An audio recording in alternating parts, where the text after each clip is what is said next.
So before I get into the main rants, right? I was watching Shark Tank earlier, right? They were talking about aliens, and like one of them was like, "Oh, I don't think it would change my life that much," and like that's like facts. I can't think of what aliens would do, not necessarily for me, but do to impact my life, unless they were to like, obviously, like attack the planet. Uh, where for some reason they're like, yo, we need this white trash high school dropout to come and be depressed on our spaceship or some shit. I mean, obviously technology would probably move faster, but like, it's already moving so goddamn quick. I feel like it's not that big of a difference. You know what I mean? In just 2 decades, we've gone from like flip phones to where they're just straight up computers, like, or at least damn near. I fucking finally finished Deadly Class. This big motherfucker. Absolutely amazing. Don't get me wrong. It took a long time, but it was worth it. Probably one of my favorite books of all time, not just comics. I liked the ending. I thought that it did get, I liked the way it got meta, and then while it did get a little hand-fisted in the whole, trying to fight the nihilism to make your life improve, right? And you have to do bad things, but you don't have to let them define you. But I don't know. I just thought it was really sweet, and it worked really well, even though it was hand-fisted. That like, it's what Marcus would have said. Marcus isn't a super subtle character, and we've seen that a lot. So him like being able to live his life with Maria was super cool. Also, I should have said this with spoilers. The helmet was done dirty, bro. That shit was so fucked. This motherfucker just walks into a room and gets shot. Like, oh no, he doesn't get shot. He gets gassed by Dwight Power, bitch. And the kill method was cool. Don't get me wrong, but I feel like it was just like it was so abrupt for Helmet, especially because like honestly, after Petra died, this character was kind of weird. Like it just feels weird that this like pretty much super soldier who's gone through all this horrifying shit as a child, one of his girlfriend, like his first girlfriend dies, and then he instantly goes insane, joins a cult, and tries to kill everybody. I don't know. I would have liked to see him progress further, and I'm fine with him dying, but like not in one panel, At least have it be like, a battle to take out Helmet, and not that he just like recklessly walks into a room. And then Saya's death made sense, I was fine with it, to be honest. I just didn't like Saya from that first like betrayal. I was like, yo, fuck this bitch. And even though she tried to like help Marcus and Maria escape, she still got like all those people killed, and then continued to put people in danger throughout the whole story. Every chance she had at redemption, she like chose not to. Now, my homie Sai, shout out Shop Call Quest, he liked the ending for a different reason. He liked it because it was like, it was an end to Saya's suffering. Because his thought was like, yeah, she did all this shit, but like, the entire book she's hurting, right? To me, it's like, I don't agree with that, because everybody's hurting throughout the book.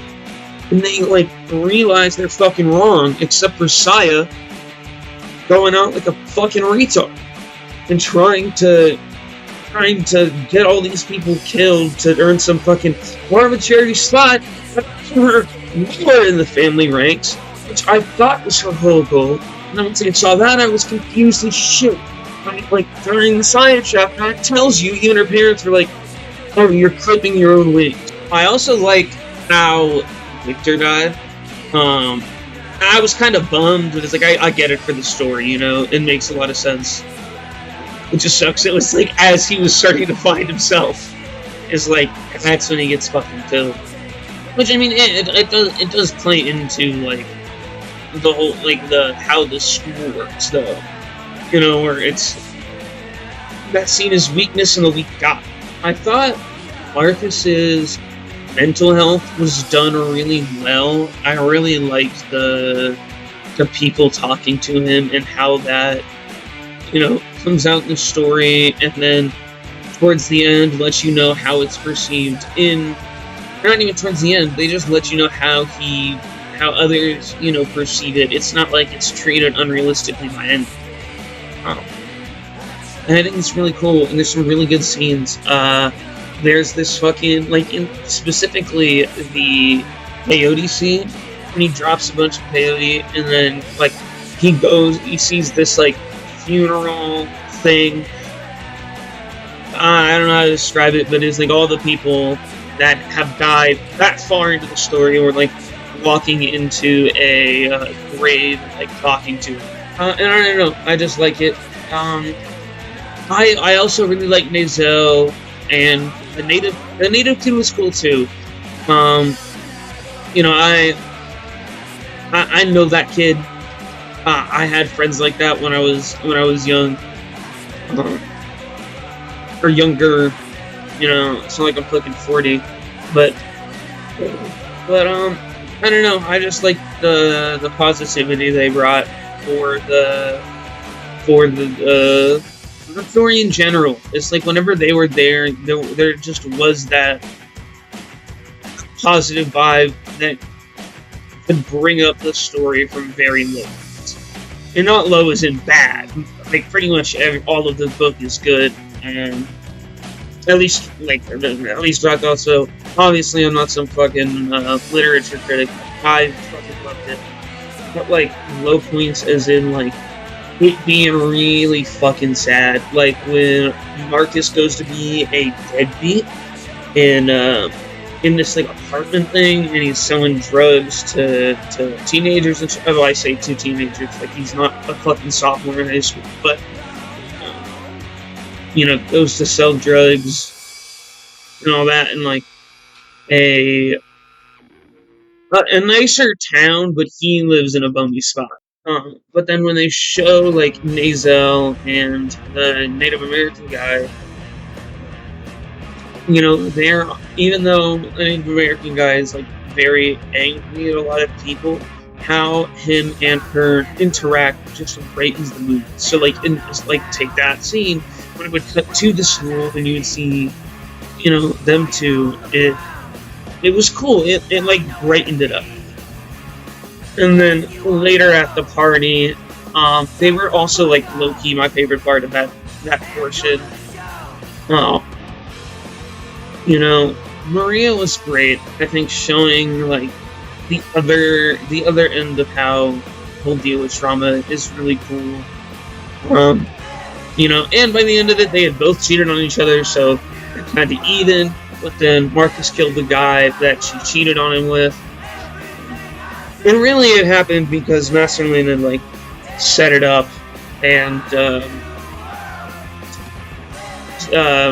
Maria didn't realize how much of a dirtbag that guy was.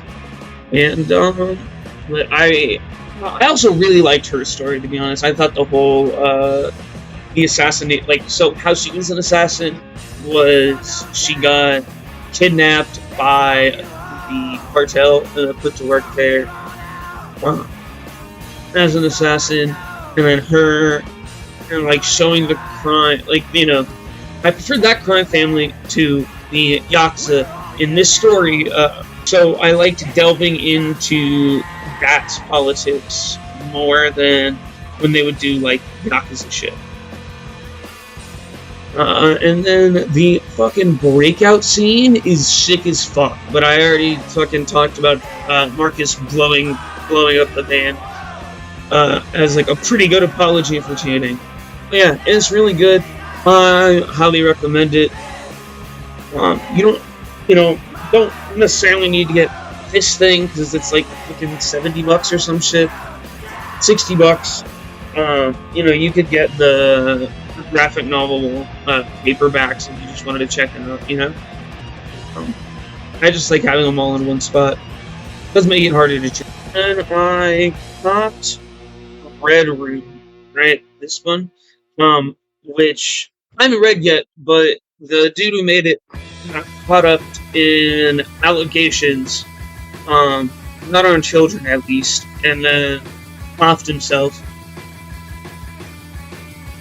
And as fucked up as it sounds, usually those, like, in horror media that I've watched, the, like, suicidal, insane ones, make really good media, like, really good works. You know, obviously not great people. I believe in separating art from the artist. But it's just generally true. Rosemary's Baby, Exorcist, fucking, you know, Edgar Allan Poe, Lovecraft, all very influential people who were fucking insane in doing that. It does have this sick ass. Oh shit, I keep forgetting that I'm not using the computer camera. Sick. Focus. Yeah. Outlaw Comics. Authority. Or authorized by the. What the fuck is it? Cartoonist Kayfabe. I just think it looks really cool. Probably couldn't see it. That was like way over, really long of me showing it to you. But I kind of like having this wraith in here to extend time. I kind of find it amusing. So we're going to keep it here, and I'm just going to have a picture of the Outlaw Comics thing here as well, in case you... Well, Sparking Zero came out, and it immediately became my game of the year. Like, I wasn't expecting to like the fucking story mode as much as I do, because I don't usually like fighting game story modes. It's so cool, bro. And then, like, getting good at it is so much fun. I love the combos and like the combo structure. You feel so cool. Defense is just as, if not more, definitely more important in it. So I have, so like my friend who's playing with me, who doesn't have as good execution, he can still keep up with me because his defense is a lot better than mine. And I think it's so fucking cool. I love I think every character that was added is a solid choice. A lot of people complain about the amount of Gokus. It would be different if the characters weren't fun as shit. I hate to say it, all of the Gokus are fun, dude. Team Goku, Kid Goku, GT Goku, fucking Super Saiyan 4, Super Saiyans 1 through God, Ultra Instinct, they're all fun.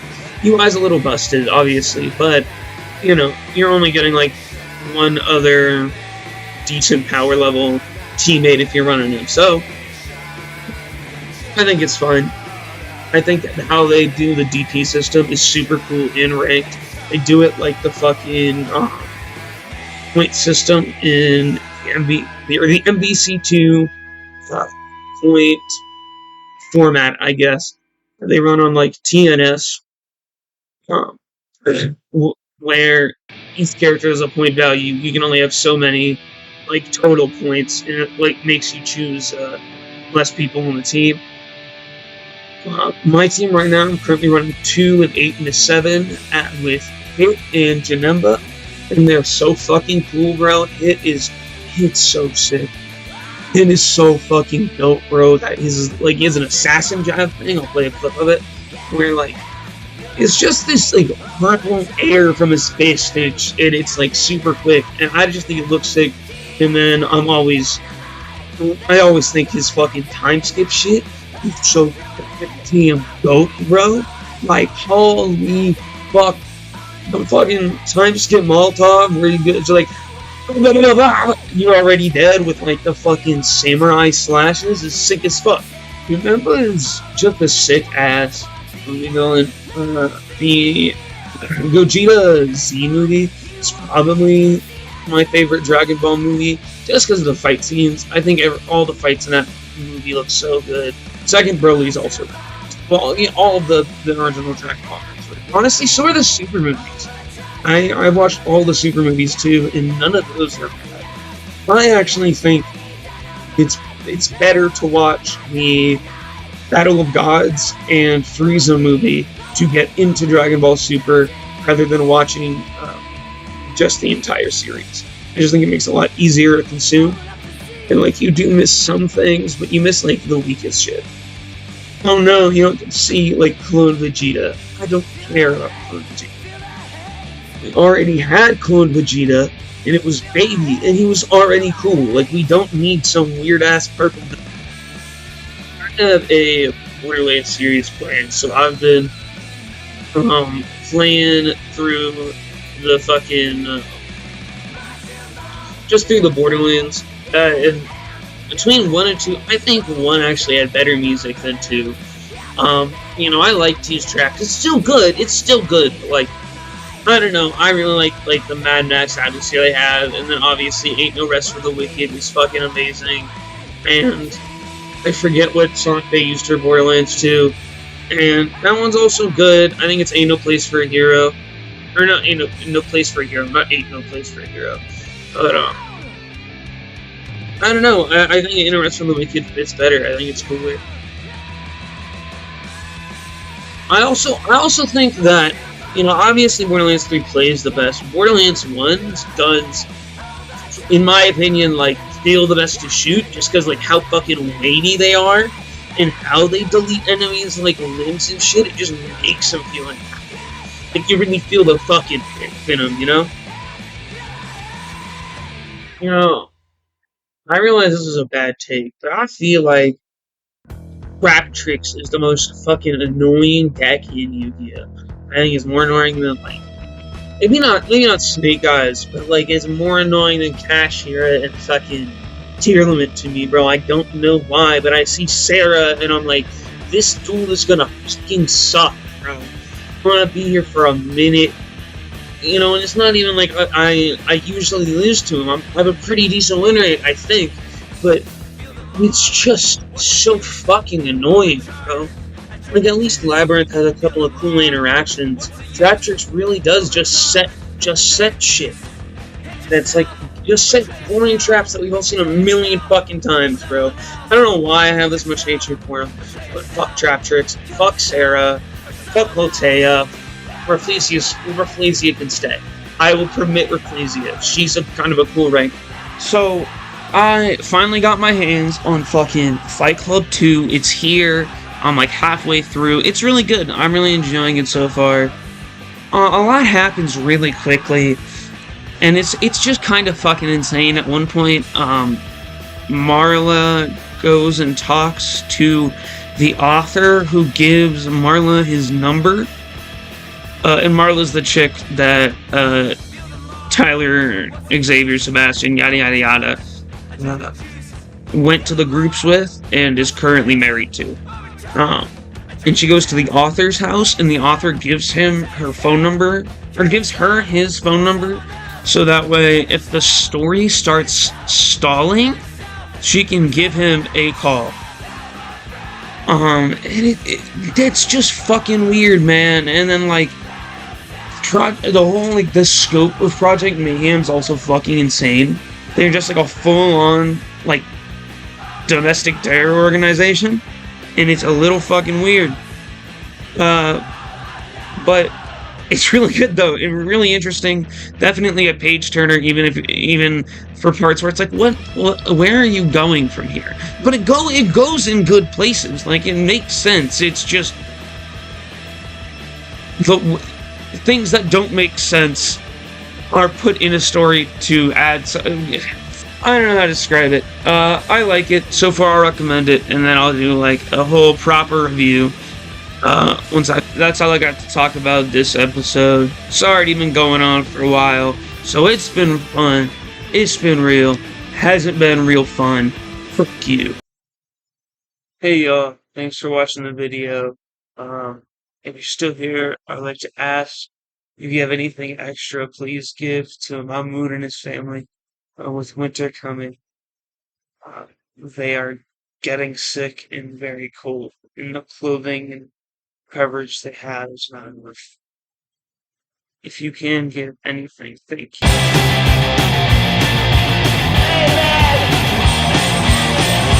addicted.